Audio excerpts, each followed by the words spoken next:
Hello Indonesia, this is your captain speaking.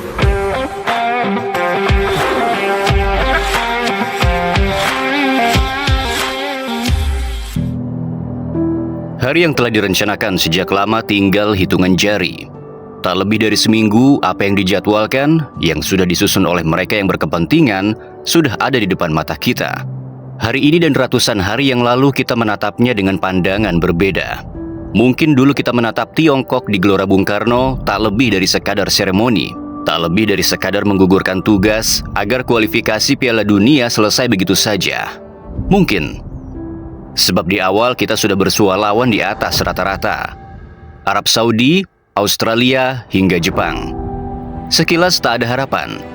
Seketika kita sudah menduga pada laga ke-6, timnas Indonesia sekadar penggembira di babak ketiga kualifikasi Piala Dunia 2026. Kenyataannya hari ini kita memandang pertandingan ke-8 dengan penuh gelagat, penuh harap. Ini bukan seremonial, ini harus dituntaskan.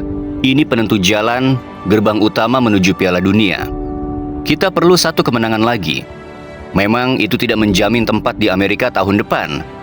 Setidaknya 3 poin di Gelora Bung Karno memperpanjang nafas, memperluas doa. Yang jadi masalah, lawan kita Tiongkok, negara yang membuat Garuda menelan kekalahan perdana di babak ketiga. Kekalahan yang juga harus dibayar mahal. Sebab dari banyak selentingan kabar, hasil di Qingdao Oktober 2024 mengawali bola panas kursi pelatih timnas, yang pada akhirnya kita semua tahu bagaimana ujungnya. Ada sesuatu yang menggetarkan, tapi juga membuat gelisah ketika membicarakan tim nasional Tiongkok. Seperti menyaksikan seorang jenderal tua mencoba mengayunkan pedang yang sudah tak setajam dulu. Ada upaya, ada tenaga, tapi juga ada keraguan yang menyelinap di antara strategi dan eksekusi. Di panggung kualifikasi Piala Dunia ini, Naga Merah datang ke Jakarta dengan gaya permainan yang terstruktur, tapi tak selalu terorganisir. Secara taktik, Tiongkok era Branko Ivankovic memainkan sepak bola yang bisa dibilang metodis, terkadang terlalu ortodoks. Mereka gemar membangun serangan dari belakang, memanfaatkan garis pertahanan tinggi yang membuka ruang bagi fullback untuk naik membantu serangan. Namun di balik semua struktur itu, seringkali terselip kebingungan kolektif ketika berada di sepertiga akhir lapangan. Seperti orkestra yang tahu notasi, tapi lupa ritme. Itulah yang selama ini terjadi.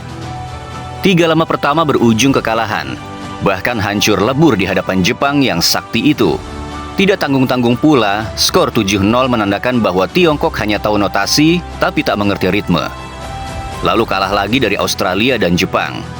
Padahal di 2 pertandingan itu, penampilan negeri tirai bambu tak jelek-jelek amat. Yang jadi soal, sepak bola mereka terlalu ortodoks. Ivankovic terlalu kaku memaksakan kehendak, menuntut pemain seperti ini, padahal ia tahu pemainnya tak mampu demikian.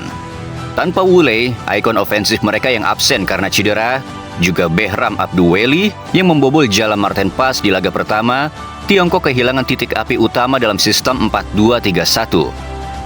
Harapan mereka kini bertumpu pada Zhang Yuning, striker jangkung yang bisa menjadi pemantul bola di udara, namun sering kesepian seperti menara tunggal di tengah gurun. Kondisi ini akan membuat Tiongkok cenderung bermain melebar 5 Juni nanti, mengandalkan crossing dan second ball, berharap bola jatuh di kaki yang tepat pada waktu yang tepat. Dengan kata lain, strategi yang lebih bertumpu pada peluang, bukan proses. Salah satu kekuatan mereka terletak di lini tengah yang disiplin. Mereka tidak flamboyan, tidak meledak-ledak, tapi pekerja keras. Double pivotnya lebih mirip akuntan daripada seniman, menjaga kestabilan, memotong risiko, mengirimkan bola ke arah yang paling aman. Shang Yuanwang sudah terbukti jadi momok dalam kekalahan 1-2 Indonesia waktu itu. Sekarang masalahnya bisa bertambah pelik, sebab Tiongkok berdatangan naturalisasi baru, Serginho. Ini bisa memunculkan chaos di depan. Ketika Tom Haye sulit melewati Shang Yuanwang, Joy Pelopesi juga harus membatasi pergerakan Serginho.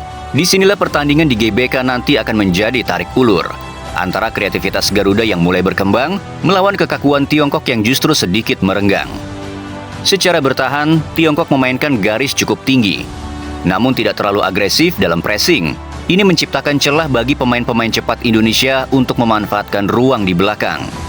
Tapi jangan salah, dalam posisi bertahan pasif, mereka cukup disiplin. Mereka tidak mudah panik. Mereka tahu cara bertahan seperti negara yang sudah lama hidup dalam tekanan. Namun satu hal yang tak bisa diprogram dalam pelatihan adalah mental bertanding. Dan disinilah Tiongkok seringkali terpeleset. Ini bukan soal taktik Indonesia atau blunder mereka, tapi dari stadion yang bergemuruh, dari semangat kolektif yang menyala, dari teriakan penuh harap 76.000 pasang mata. Disitulah Tiongkok kadang-kadang hancur dalam sunyi. Tiongkok bukan tim lemah, tapi mereka bukan pula tim yang akan menaklukkan lawan dengan keajaiban. Mereka seperti buku tebal penuh perhitungan, tapi jarang terisi, tak ada gambar di dalamnya. Bila Indonesia bermain dengan keberanian, disiplin dan sedikit intrik, maka malam 5 Juni bisa jadi bukan hanya milik Garuda, tapi juga milik masa depan sepak bola Indonesia. Dan di tengah sorakan GBK yang membahana, mungkin kita bisa membuat sang naga tertunduk, merasa kapok. Bukan karena kalah secara taktik, tapi karena kalah oleh hasrat yang tak bisa diajarkan, tak bisa ditiru. Tidak semua pertarungan ditentukan oleh siapa yang lebih kuat. Kadang-kadang kemenangan adalah soal siapa yang lebih berani melepaskan beban sejarah, siapa yang lebih nekat menari di atas arena yang disiram oleh api. Dengan segala kelebihan dan kekurangan lawan pada malam Juni 2025 nanti, di jantung ibu kota yang berdetak, di bawah cahaya stadion terbesar negeri ini, Garuda punya peluang langka untuk membakar sang naga dari negeri seberang. Bukan dengan sihir, tapi dengan strategi dan nyali. Maka kurang lebihnya inilah yang harus dilakukan Indonesia. Tekan sejak awal, ganggu ritme lawan. Tiongkok suka mengontrol tempo. Mereka membangun dari belakang dengan sabar. Kadang terlalu sabar. Ini adalah celah. Indonesia harus menekan lebih awal. Terutama di 15 menit pertama, jangan biarkan mereka merasa nyaman. Paksa mereka melakukan kesalahan di sepertiga lapangan. Letakkan Tom Haye dan Yakob Sayuri di posisi tinggi untuk memotong alur distribusi dari gelandang mereka. Buat mereka panik, karena dari kepanikan itulah lahir sebuah peluang. Melebar, eksploitasi kedua sisi. Sayap adalah luka terbuka Tiongkok. Fullback mereka kadang terlalu asyik bantu serangan, tapi lambat pulang ke sarang. Disinilah kecepatan Egy, Yakob, atau bahkan Kevin bisa jadi senjata mematikan. Manfaatkan long ball, maksimalkan akurasi Kelvin Verdong, Tom Haye, atau Justin Hubner sekalipun. Kemudian serang lewat sayap. Jangan melulu memaksakan serangan lewat tengah yang akan tenggelam dalam blok 2 lapis mereka.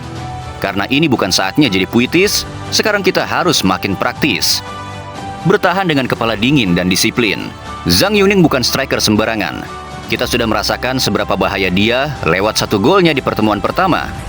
Memang, Zhang tidak cepat, tapi dia pintar. Dia tahu kapan harus bergerak, kapan harus menjadi jangkar. Jay Itzes dan Rizky Ridho harus tetap disiplin. Zhang mungkin kalah tinggi dari Jay Itzes, tapi body balance-nya kokoh. Jadi jangan terpancing duel fisik yang sia-sia. Tiongkok akan cari pelanggaran murah, bola mati, set piece, apapun itu yang menguntungkan mereka sekaligus membuat kita kesal bukan main. Itulah jebakan mereka. Kuncinya adalah tenang, bertahan bukan hanya soal otot, tapi juga soal otak. Percaya diri bukan jumawa. Kemenangan melawan Arab Saudi dan Bahrain bukan kebetulan. Itu sinyal bahwa kita bisa. Bukan hanya bermimpi, tapi percaya diri harus tetap berpijak pada kerja keras. Jangan terjebak euforia. Lawan yang terluka seperti Tiongkok justru berbahaya. Tapi dengan taktik yang tajam dan semangat yang tak seperti biasa, Indonesia seharusnya bisa lebih dari sekadar menang. Kita bisa mengubah wajah sepak bola, menulis sejarah kita sendiri. Mainkan emosi, kuasai atmosfer. Terakhir dan yang paling penting, yang hanya dimiliki tim dengan dukungan loyalitas, totalitas, dalam tiap suara yang keluar di tiap kursi yang tersedia. Ini kandang kita. Ini rumah kita. Maksimalkan atmosfer Gelora Bung Karno selayaknya senjata psikologis. Bangkitkan api yang berkobar di tribun. Hidupkan Gelora lewat setiap tackle, setiap lari. Tiongkok tak suka bermain dalam kekacauan emosional. Mereka rapi, sistematis, tapi tak siap saat lawan bermain dengan semangat yang nyaris masuk sisi religius.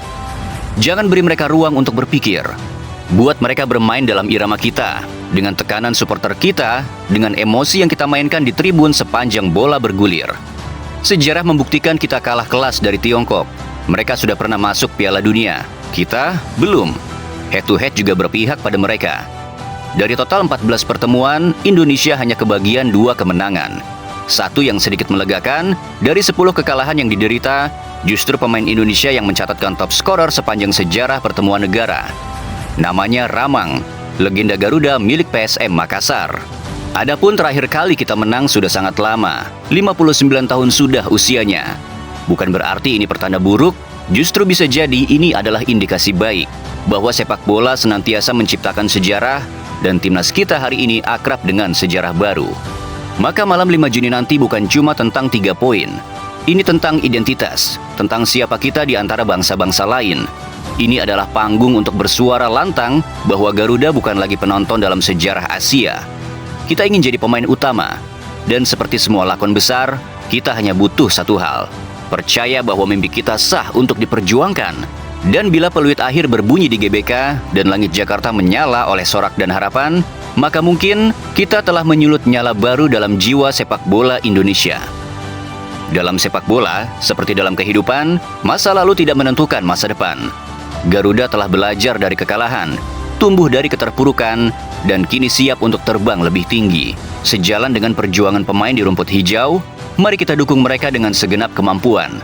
Karena kemenangan bukan hanya milik mereka di lapangan, tetapi juga milik kita semua yang percaya.